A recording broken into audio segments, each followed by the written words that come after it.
Welcome to the Great Detectives of Old Time Radio. From Boise, Idaho, this is your host, Adam Graham. If you have a comment, email it to me, box13@greatdetectives.net. Give us a call. The number is 208-991-4783, and become one of our friends on Facebook, facebook.com/Radio Detectives. Well, welcome to our listener support campaign. We've been doing this every 6 months since last year. This is our third one. As we during the time before economy went bad, on not only Great Detectives but Old Time Dragnet, we were able to do some advertising campaigns, but we've not been able to do that since. So we came up with the listener support campaign, where listeners can help support our efforts. I've mentioned before that, we've talked about that there are a lot of different things I would love to do with Old Time Radio. We do quite a bit, but we'd always like to be able to more, but a lot of that's going to be determined on the financial situation. So your support helps us be able to focus more on radio and to kind of focus on those things that really are our passions and interests, including old time radio. So thanks so much for that. I do want to let you know, we encourage you to, if you can, go to support.greatdetectives.net. As usual with all donations of $7 or more, we will send access to our premium site. And at the $20 level, we send along an additional gift of your choice. And we have quite a few. At the $20 level, you can receive a Father Brown radio program, or a Perry Mason program, or an entire season of radio programs of the Powder River radio series, Powder River Season 1. And you can view all the options available at support.greatdetectives.net. I do want to begin by thanking Michael Galea for sending along a donation to get us started off. Thanks so much for your support, Michael. And now it's time for today's episode of Frank Race. This one is called The Adventure of 17 Black. The Adventures of Frank Race, starring Tom Collins.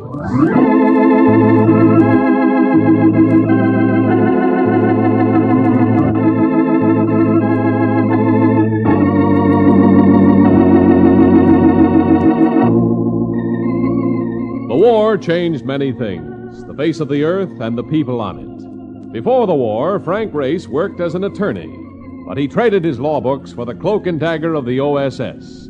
And when it was over, his former life was over, too. Adventure had become his business. The Adventures of Frank Race. And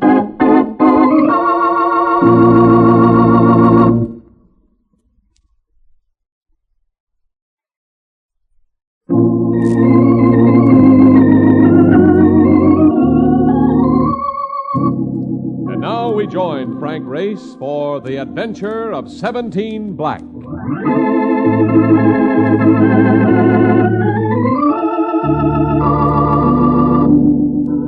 Saratoga, city of sport and health, where you can watch the thoroughbreds come thundering into the stretch or increase your physical efficiency with its spring water and sunshine. But my sport of the moment wasn't taking place in the sunshine.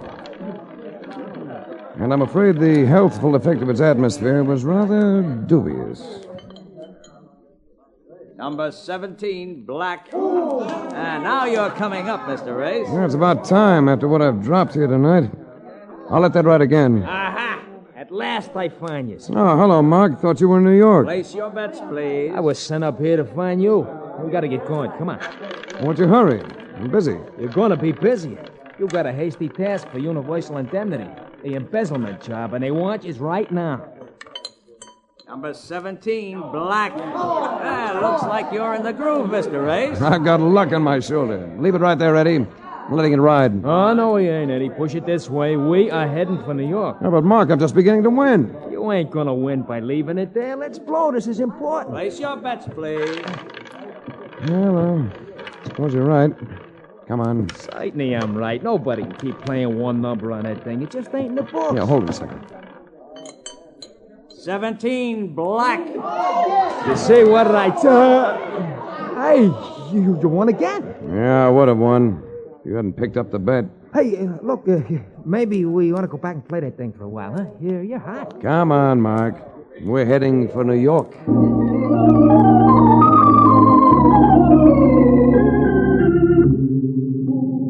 Who talked to you from the insurance company, Reed? Yeah, just A, Reed. I told him you wanted a little time to yourself, but he said I was to get you anyway. He told me all about it, see, so I could brief you. What's the story? Some guy keeping books for a construction outfit took 70 G's of the company's money. He was bonded with Universal. Reed wants me to go after him, huh? No, not the guy. He's dead. Suicide. Reed wants you should see if you can find the dough.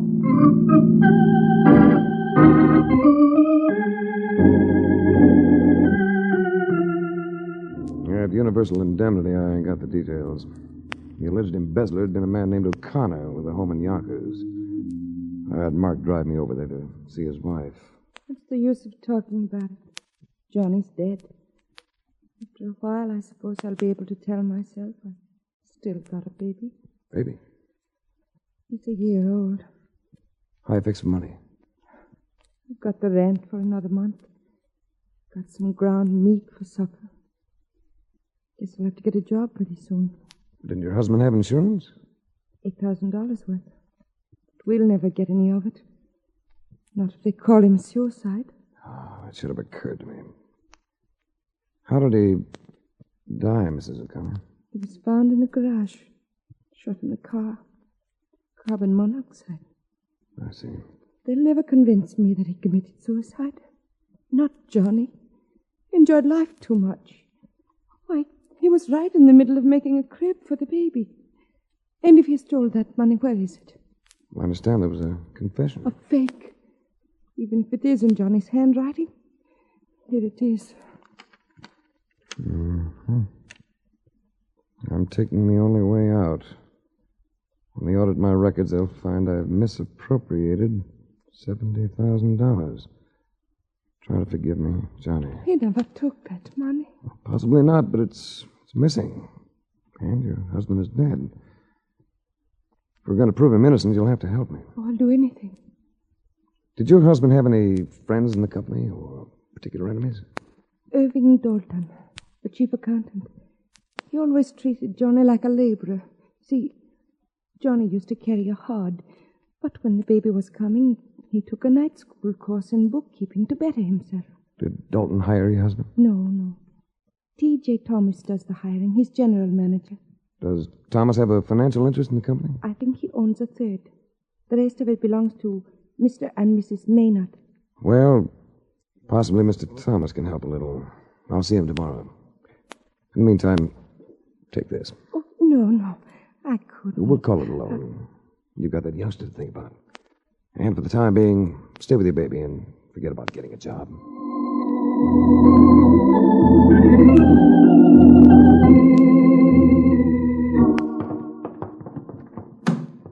Take me back to the city, Mark. What's cooking? Know anything about a family named Maynard? Certainly a hard bunch to get along with. The old man's a retired cement finisher. See, the boys, they don't believe in labor of any kind. No, you're working in the wrong neighborhood. The Maynards I refer to are the big-time contractors. Oh, big shots. No, I know. Hey, Race. What is it? That sedan behind us. What's that they're waving out the window? It's a Tommy gun. Right. You better do some twisting. They're waving it at us. I'm doing the best I can. You got a gun? In my hand. But against that firepower... He's gaining on me, Race. We're gonna get it.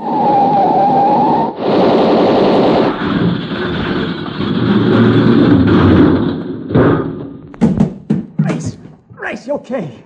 Let me get my arm free. Let me help. He's coming up with that machine gun. He's lining us up, Race. He's gonna... You got him. The other guy's running. Watch out. I didn't kill that one. Just hit him in the leg. Yeah, but he lost the chatterbox. We're okay. Here, let me help you out. Yeah. Easy now. Take it easy. Okay.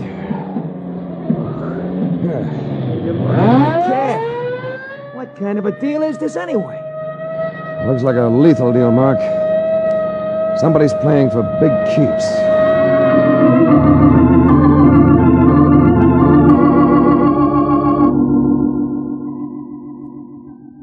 You didn't go to an ordinary lumber yard to find the offices of the Maynard Construction Company. They took up half the 14th floor of a skyscraper. I was impressed with the handsome paneling, the ancestral portraits, and the cocktail party that was going on. Well, the place was rocking. It was only after quite a bit of elbow fencing I was able to force my way to a waiter. He promised to locate T.J. Thomas for me, but it was at least 15 minutes before I got a reaction. Mr. Race? That's right.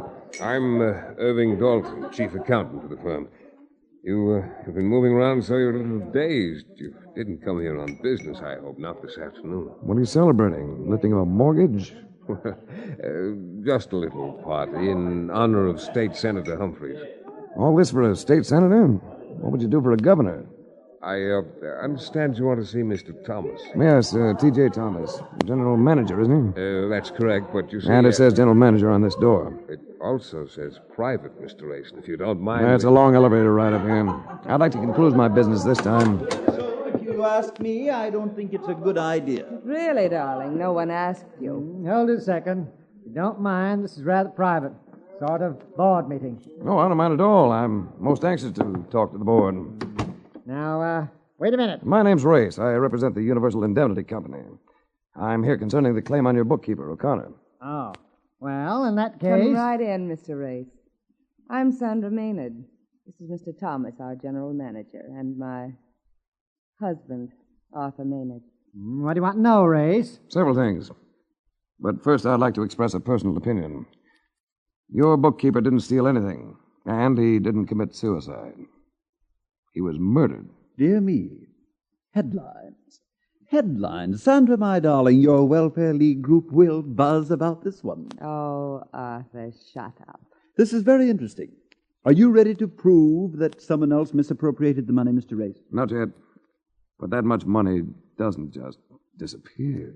There's an outright case of embezzlement. The books speak for themselves. I should think so. Oh, of course. You know all about the records, don't you, darling? I don't know what keeps me from clawing your face off. And I'm warning you, Arthur, if you don't stop... Witnessing marital Donna Brooks has never been to my liking, so I eased out of the room.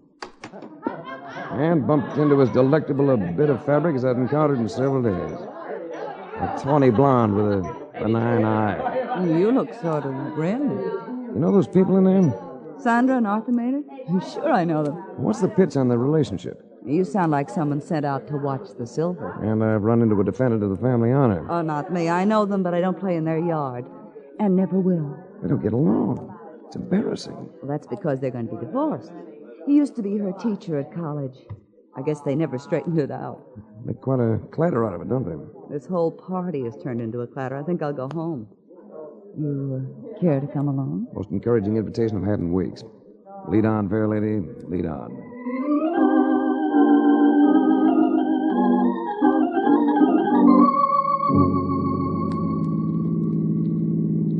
What's the matter with that cab driver back there? Sounded like he was putting up quite a squawk. Mark? No, he's a very unreasonable fellow.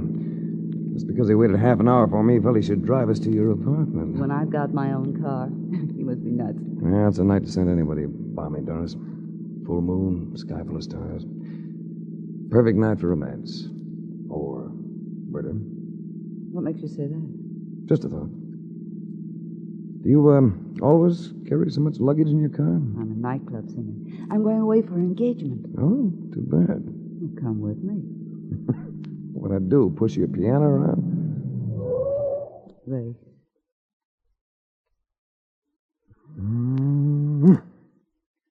Yeah, maybe I should come along and push your piano around. Come inside.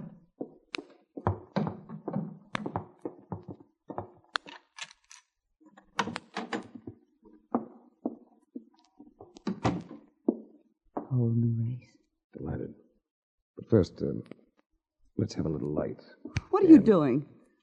Removing this pistol from your purse. What is it? Part of the new look? Oh, Race, don't be like that. I'll go for you if you let me. I might even postpone going away. How would you like to talk about a man named Johnny O'Connor and $70,000? I might. There's something that might interest you in the bottom drawer of that bureau. Seems to be stuck. So are you, sucker.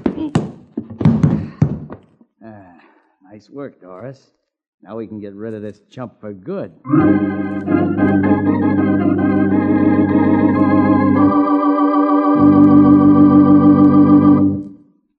We'll return to the adventures of Frank Race in just about 1 minute.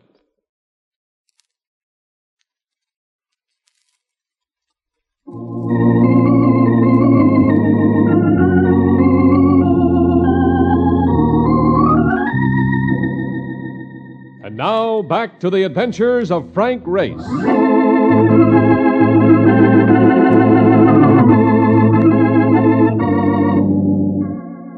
I came alive regretfully. The hazy conviction that my head had grown at least double and was still trying to expand. I told myself irritably this was no procedure for establishing Johnny O'Connor's innocence, nor securing his insurance for his wife and child. Then I caught voices, and I knew my best bet would be to play dead. Any sign of life back there, Rocky? Nah, he's out cold. Better take a look and see if he's coming to. Relax. Will you? When I slug them, they stay out for hours. Well, flash a light on him and make sure. Okay. Out cold as a mackerel. Good. Here's the top of the hill. You, want them up front, don't you? Yeah, right behind the wheel. Here, give me a hand. Yeah. Oh, this guy's big. He's hard to lift, all right. Let's give another heave. Yeah. That's good. Now pour the liquor over it. This ain't no new idea, you know. It's got to be done right or the cops get hep. That's good enough.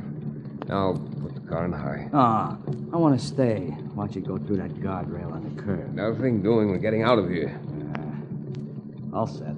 Okay, then let it go. I said to grab the wheel, but the lift of the car pulled me, threw me sideways in the seat. I tried getting up, but the reflexes were off. That curve. I had to get control. If I didn't...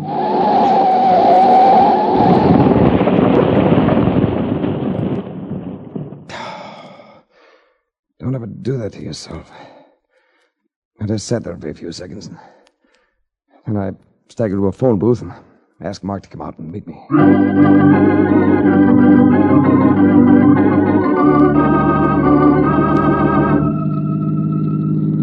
All I can say is it was your own fault. If I'd have been tagging along, it probably never would have even happened. I warn yous about that dame. Well, she's very attractive, Mark. In spite of what occurred, I shall continue to think of her wistfully. Nah, she had a look. You know me, I never miss on dames. I agree. As the poet says, they're the most dangerous species. Most dangerous of the species, Mark.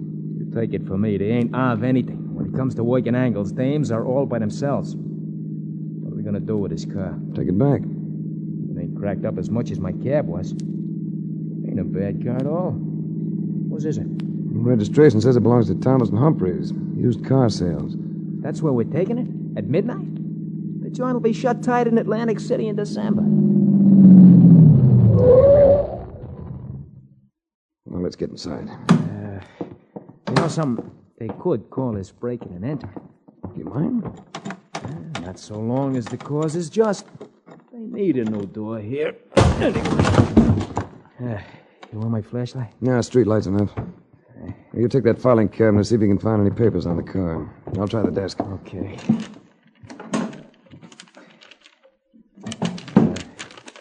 How do they file these things? By license number, make a car, what? I ain't having no luck. Never mind. Take a look at this. What do you got? Here's a registration application for the car. Made out in my name. According to this, I own it. Then unload it as soon as you can. It needs new rings and a rebore. A tight little arrangement. Look, I don't get it. I do. If I'd been killed tonight, Mark, this slip would have been mailed to the Motor Vehicle Bureau in the morning. It would have covered my accident very nicely. Uh-oh. Looks like you're up against tough pitching, Race. And there's more to this than just the missing 70,000. I wonder if I could squeeze any information out of Sandra Maynard. Squeeze another time? In this case, chum, that ain't good. Well, you're wrong, Marcus. In this case, it ain't bad.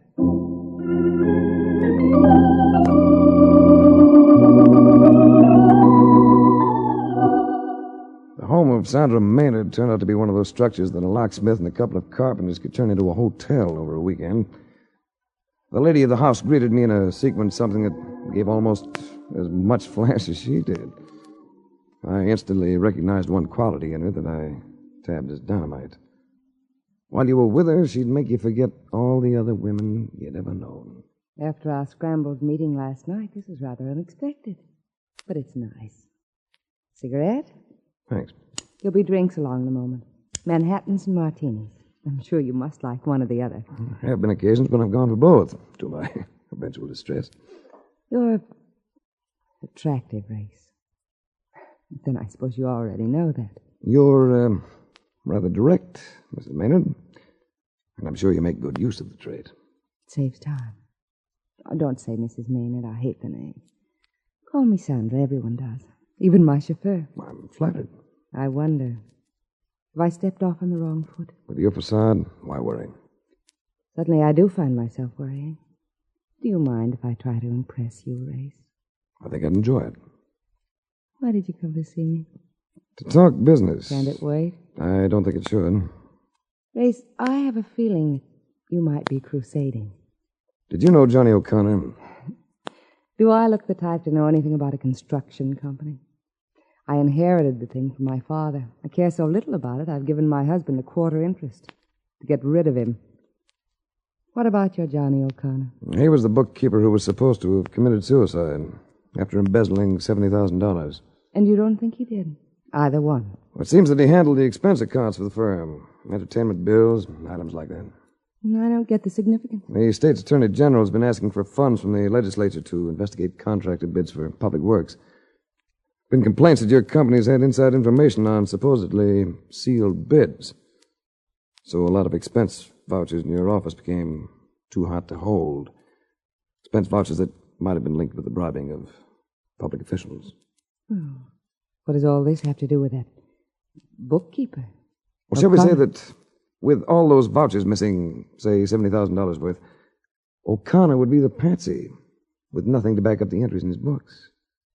Especially if he weren't around to offer excuses. I'm afraid you've lost me, Race. I let Thomas run the company. And you know nothing about this? Nothing. But I do know one thing. What's that? I'm glad you came into the picture. Thanks. I'm gratified. Oh, stop looking at your watch. You don't have to rush off, Ray. Yeah, it's getting late and I've another call to make. On another woman? On your chief accountant, Irving Dalton. I want to see you again. If you'd care for my case history, I'm 26 and rather wealthy. In about 60 days, I shall no longer be encumbered with a husband. An interesting deposition. Don't worry. You'll never be lonely.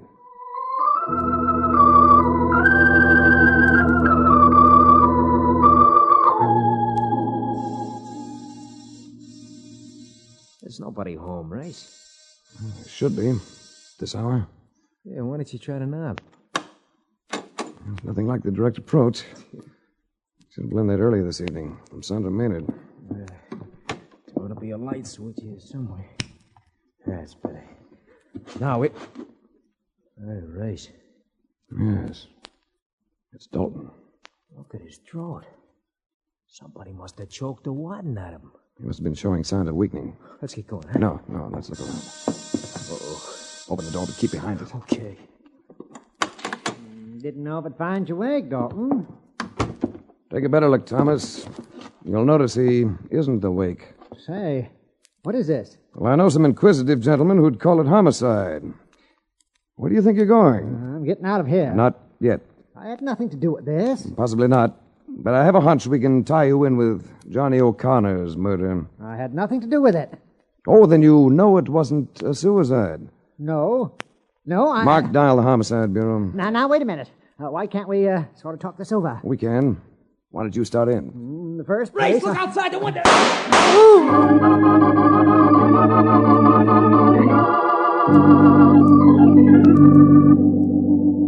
There were lights still on in the home of Sandra Maynard. I told Mark to drift around the grounds, keep his eyes open, and then I rang the bell. The butler, appearing in a robe, insisted that his mistress had retired. I had him take me to her bedroom suite where we found her still up.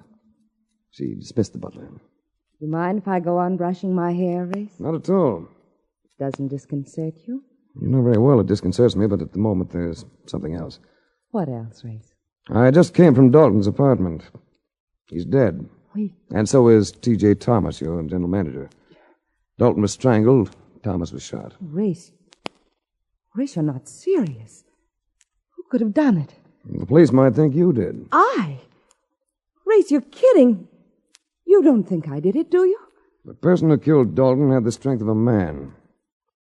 Do you have a pistol? Pistol? Have you ever had one? Yes. Yes, of course, but my husband's had it for some time. You can prove that? Well, I think so. The butler knows that Arthur has had it. But the permit was issued in your name. Yes, it was, but... There's a bullet in Dalton's apartment. The bullet that killed Thomas. The police are going to find it. When they check it in ballistics, your butler's testimony isn't going to be much good if they find that gun here in your room. But I told you I don't have the gun. I have a feeling that your husband is going to plant it here. Oh, Race, I'm all upset. Why would he do that? First, to cover himself. When you gave him that interest in the firm, he decided to make it pay off in a big way. He got Thomas and Dalton on the hook, and they started the bribery pattern for big profits. But you're the principal owner, so he's going to try to tag you with the guilt. Another thing. If you were to be executed for murder, he'd get another big chunk of your estate, since he's still your husband. Race, what am I going to do? Well, we can wait for him. Then, when he gets here... I'm already here, Miss Race. What's the matter, my darling? Lost your poise? Emulate Mr. Race. He's quite controlled. That your gun he's holding, Sandra? Yes, that's it. You've caused me a great deal of trouble, Mr. Race. The obvious suicide of O'Connor satisfied the police. Why didn't it satisfy you? Johnny O'Connor didn't have your educational background, Maynard. He'd never have used a word such as misappropriated. Not even in a suicide note. He used the same word when I interrupted that office meeting. Even Thomas was satisfied with embezzled. You smelled murder in one word? 2 words. It was a simpler one. O'Connor would have said books. Thomas called them books. You used records. The note said records. I admire superior intelligence, Mr. Race, but I'm afraid I'm going to have to dispose of you. Be a bit involved, wouldn't it? Not at all. You came here to charge Sandra with crimes. She shoots you with the same gun that killed Thomas. Her gun, as you pointed out. She then commits suicide. Mr. Race, stop looking behind me as though there was someone there. Ah, but there is. I'll take care of him, Race. Yeah. I tell you, Race, you just can't beat an end wrench in a pinch. All you need is the right guy to flip it. Marcus, never have I been so happy to see your ugly face.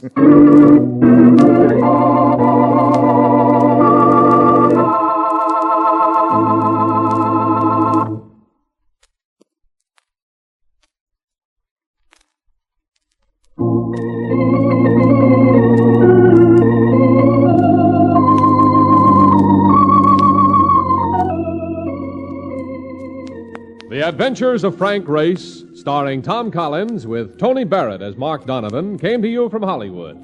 The series is written and directed by Joel Murcott and Buckley Angel. The music is composed and played by Ivan Ditmars. Be sure to be with us again this time 1 week from today for another dramatic chapter in The Adventures of Frank Race. Art Gilmore speaking. This is a Bruce Ells production.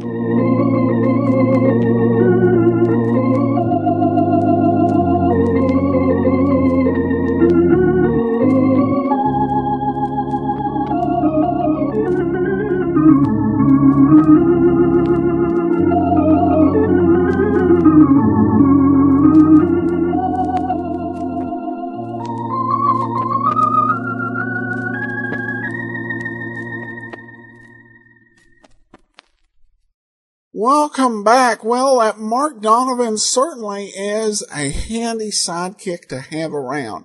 Probably one of my favorites, just in terms of pure ability and handiness in the clutch.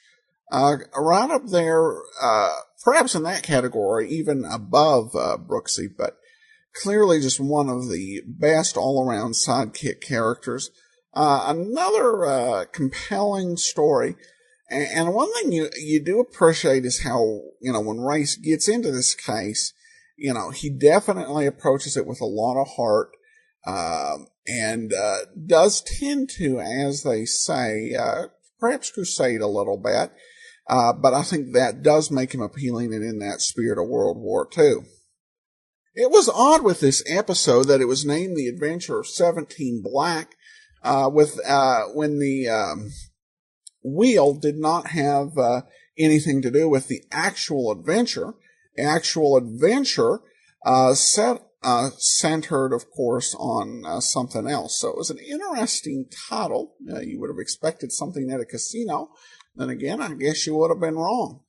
All right, well, day 2 of the listener support campaign continues tomorrow with Leonidas Witherall. Be sure to join us then. In the meanwhile, send your comments to box13@greatdetectives.net. Follow us on Twitter, Radio Detectives, and give us a call, 208-991-4783. And be sure to go to support.greatdetectives.net. We definitely appreciate all your support. From Boise, Idaho, this is your host, Adam Graham, signing off.